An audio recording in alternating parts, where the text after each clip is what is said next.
no. You said what's in the bag. No. Amoeba doesn't. Amoeba doesn't. With this stuff, Thomas. Amoeba is a more commercial PC store. I don't know. At least when I went there last. They might. Maybe that's what the basement. That's what they were telling me. Go down into the basement. Oh, brother. It's in the basement. Yeah, you don't want to go in the basement, bro. You don't want to go. Again, Poison, Guns N' Roses, Skid Row, Motley Crue, Van Halen, a lot of the party rock bands, the Sunset Strip bands through the 80s, like mid 80s to like the late 80s. Kind of that short-lived couple of years there where they sort of took over the music industry, and it all originated out of California. It did, yeah. And I mean, even I want to deep dive into hip hop because that's what I love. And growing up in California, you were listening to Tupac, Snoop Dogg. I have Dr. Dre, Tone Loc, Coolio, Eazy-E, Warren G. I mean, I could go on, and that's the West sound. Coast. Yeah, the West Coast sound. Rap music from the West Coast playing a huge part in, like we mentioned earlier, reshaping pop culture and the music industry in America. West Coast versus East Coast. Oh yeah, I'm looking forward to do that debate or that episode. Even MC Hammer. I mean, a lot of people forget MC Hammer. How can you forget those pants? He was too LA. legit to quit. Thank you. He was until he quit. Well, he lost all his money, but now he's back. I guess he was forced to quit. The IRS made him quit. Yeah. Well, no. You know what's interesting that you mentioned earlier about the hip hop and rock and everything. So like there was a crossover. I'm not sure exactly what year it was, but my brother went and saw Ice-T open up for Guns N' Roses and Metallica. Like Body Count Ice-T? Ice-T, yes. Yeah, Ice-T, Ice-T. Yes, we're talking the non-PC actor these days, like when he was super hard. Yeah, when he was rough but still, and tough and hard. I like him in both. To be honest, you like his wife a lot, too. I don't know who his wife is, actually. Coco. He has not seen Coco. I had a dog Just named Google Coco. Ba-bam. I love it. Coco, ba-bam. All right, let's bring it back around again. Since we're kind of at the tail end of the 80s, let's get more into like a lot of the groups through the early to mid 90s, late 90s that are still kind of out there doing big things, but originated from California, be it the northern or the southern end of the state. Groups like, hands down, one of my favorite all-time groups, Red Hot Chili Peppers. Oh, hell yeah. RHCP, yeah. Love them. Yeah. You guys got any good Chili Pepper stories? I have a friend that loves Chili Peppers. He's like a fanatic. He's seen them like the food and the band, or I was thinking the food, or no, the band. Okay, you might like both. Yeah, JW. Give a shout out to him. Yeah. He's seen them like 7 or 8 times. He says it gets more amazing each time. I mean, Flea and Anthony. They were in Back to the Future, I think, in the back of the tailgate of a truck. Yeah, if you've seen that one, everything. Well, Flea was in Big Lebowski. And remember? Flea was in Big Lebowski. Flea played bass on. He's great. Flea played bass on 2 songs of Young MC's first album. Is that right? It's His so debut good. album. Yeah, it's great. It's so good. Yeah. Don't Bust a Move. Bust a Move. That's Flea.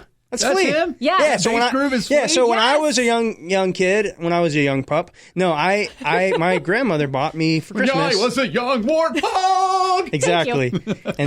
and that's pending a license lean from Disney. Right. But no, like my grandma actually went to a Target and said, "What's the newest artist back in the day?" Like when you could do that, and they would give you you were going to reviews. say your grandma went to a Young MC. Yeah, she did. I was like, she did. Nice. That's the next thing I want to tell you. Get it, Granny. Yeah. She did. So, but yeah, Young MC was the one that I'm glad that the person was like nice and said something good. Not like, Barry Manilow versus or something. New Kids on the Block or something, right? Yeah. I got the right one, and I wore that tape right out, stuff. Jason. That Young MC tape, I wore it out. Yeah, like I listened to it so many times. And did you love it so much because it was of Flea's playing on the song? I would say Flea. I actually read in a magazine that Flea played bass on that, but I didn't know that till later on. Yeah. But no, it was just such a different style of rap, and I love how Young MC at the time was able to articulate and just super educated. Right. The words he used, I had no idea half the vocabulary he used. I have to look it up in the dictionary. Well, you were talking about words and lyrics, and you could say that maybe even with what Anthony Kiedis did in Chili Peppers was probably influenced by a lot of the wordsmithery or the word wizardry. Oh, yeah, absolutely. For sure. Like funk. Like George Just Clinton. That fast-paced George Clinton. George Clinton. And they got to play with it, like his group. And I think the first time, I was exposed to Red Hot Chili Peppers through MTV. So, I heard, Under the Bridge probably. I might have heard some of the earlier stuff. Well, let me ask you guys, like, what age were you both when you remember, like, Chili Peppers just starting to become a thing? Like, when there was a buzz about them before, like, Blood Sugar Sex Magic and, like, the Higher Ground single drop. I was actually, like, maybe 10. That's what I was going to say, MTV 9 or 10. Yeah, they were playing, like, the older stuff. Right. And you could see that, and some of them were, like, actually live footage of them playing. They only sound like the Red Hot Chili Peppers. No one else. Now, there is a funk influence, right? Yes. Like George Clinton in Parliament. You know, there is that heavy influence there. They have a lot of influence. For sure. Punk rock, too. Hip hop influence, Adri, as you were talking about. Yeah, you can totally even before, hear the that. 90s hip hop came around. I don't know who were a lot of the relevant, like, 80s hip hop artists probably on the West Coast. I know, like, you could make a case for on the East Coast, like New York, it would be like Run DMC, the Beasties. Right, and there was NWA Grandmaster Flash on the West Coast Grandmaster, side. that's the NWA, you know. Okay, Okay. So they were on the come up. Yeah. Public Enemy. So I think Chili Peppers took a lot of that influence. They did. A lot of that culture. They did. Rap, and funk, rock. kind of blended it all together. Yep, things that they loved and just different aspects that the different people that played instruments in the band, different musicians in the band. They sounded like nobody at the time. Yeah, Again, when they you hear them, stayed you know really it's in their them. own lane. And a very unique sound. They don't look like anybody else because if you remember, like, early Chili Peppers. Well, you remember the cover, right? The Rolling Stones the cover? Rolling Stone the cover. sock. The sock. Yeah, the socks. At Woodstock or whatever, and they're on the cover of Rolling Stone. That And was they're, awesome. They looked good, you know? I mean, they did. Yeah, they It was a cool like picture. if you go back in time just a little, like the Doors, and you go back to like some of the artists, you know, that you got mentioned here on the list, they were definitely influenced by that. Like, just get out there, be yourself. You know, it might be shocking, big but personalities. get on stage, put on a show. That's what it was about. Yeah. And the music followed. Right. It wasn't a spectacle like some of the groups that's all they had. Kiss was one of, like, my first concerts I went to Really? with my aunt when I was a kid. Wow. Oh, that's And they were on their awesome. farewell tour then. Oh wow, yeah. And that was okay. like- They're the still on wheelchair their tour. farewell tour. Yeah. But Yeah. no, like, you go see Kiss for the spectacle of Kiss, right? The pyro and rock and roll all The night, face, party the every day, paint, the face everything. paint. You know, Gene Simmons tongue walking and the around with his blood tongue and and- spitting yeah. out the blood. It and is the, a spectacle. the axe bass and everything. Yep. Yeah, it's entertaining for sure.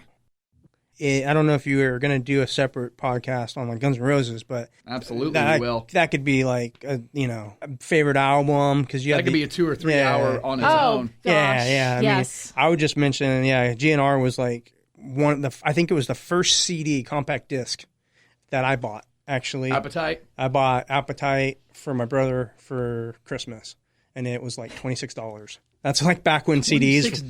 $26, and that was like For a compact disc? that's They when were that was when expensive. that was like a couple years after it actually came out. Like the album actually had come out. Like it was a record and tape, and those were cheaper. You but could we didn't have a Guns N' record. Roses discography I know, now no. for $26. Yeah, you can buy it for online. 26 cents. They were expensive. on Amazon. I think the most expensive CD I ever Yeah. bought was like $24, and I was like, It wow. was expensive. I had to mortgage my tent that I lived in the backyard. That's right. I had to mortgage that tent. You had to take out a second Take out a mortgage. mortgage, just to pay for that album. No, it was That's awesome. like a lot of those bands. I dug like a lot of that music influence from rock all the way, from 60s, 70s, 80s, all that.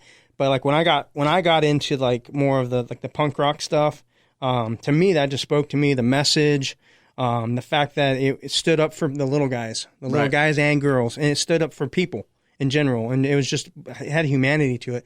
It was very aggressive, and it's a very fast and crazy type of music, but And I think when people think of Southern California or that SoCal sound, punk rock comes to mind, or like pop punk. yeah. Oh, yeah. it can. Who are some of the bands you guys think ushered in that new type of sound? Operation Ivy. Oh, yeah. So like Love them. basically they played their music. That had a huge influence on me. I love that. But I had kind of went backwards in hearing it because I had heard Rancid come out. Mm-hmm. Same members minus the singer. Right. And so, when they came out with a new Rancid album, they still weren't real big at the time when I started listening to them. But then I heard about, oh yeah, if you like Rancid, you should check out Op Ivy. Was Rancid Fat Mike, or is that NOFX? That's NOFX. Okay.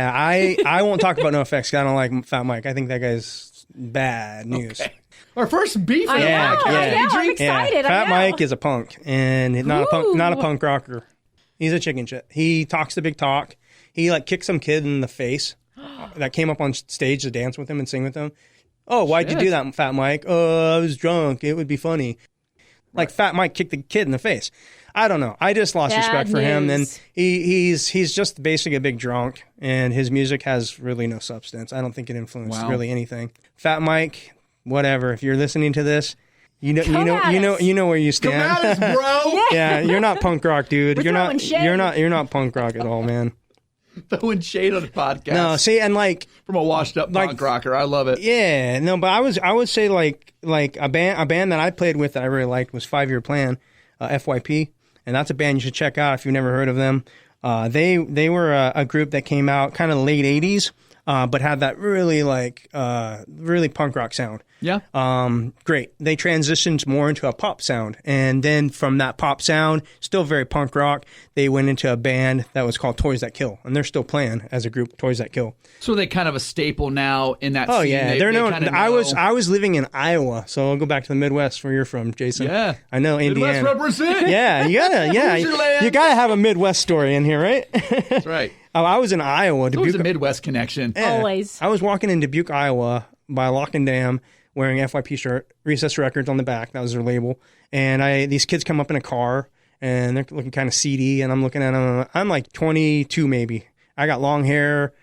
Listeners can't see Thomas. They've seen pictures of Adri and I. Yes. So we'll have to post a picture of Thomas up specifically for this episode. But I would describe Thomas' so you can send your hate look mail. right now. Think of like when Eddie Van Halen cut his hair. Yeah. You know, started getting a little gray in the beard, a little salt. Heck yeah, man. Yeah. You know, It's not about the age, it's about the mileage, right? Yeah. Hey, it's just like, what's Ric Flair say? Space Mountain, the oldest ride with the longest line? Yeah, exactly.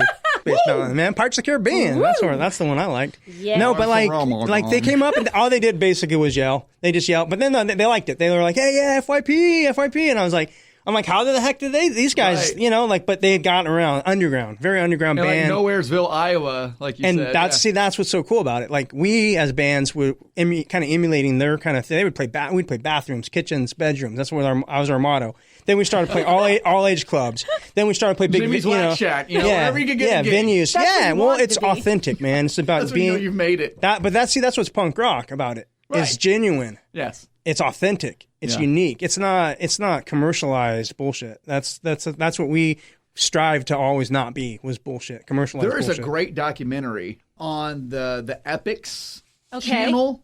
Epix, EPIX. Okay. And they had a great series / documentary just called Punk. And everybody was a part of that. Flea from the Chili Peppers. Right. You had, I think, is it Marky Ramone? Yeah, is Marky. the last remaining before. Ramone. A lot of guys from like Pennywise. Yep, that was another Southern California band. Billy Joe Armstrong, obviously from Green Day, was a part of it. Is this a newer documentary? Somewhat new. I would say like in the last couple of years. It's just called Punk. And okay, it's we'll on have to Epix. check that out. Yeah. It was produced by, you know who John Barbados is? No, he's really big name. He owns Big Machine Records. Oh, he does. Yeah, okay.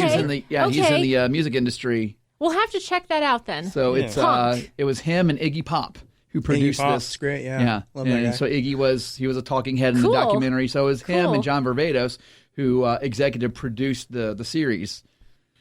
So let's kind of get more into the 90s California groups that are still kind of out there doing their thing today. Some of them you're not hearing as much from.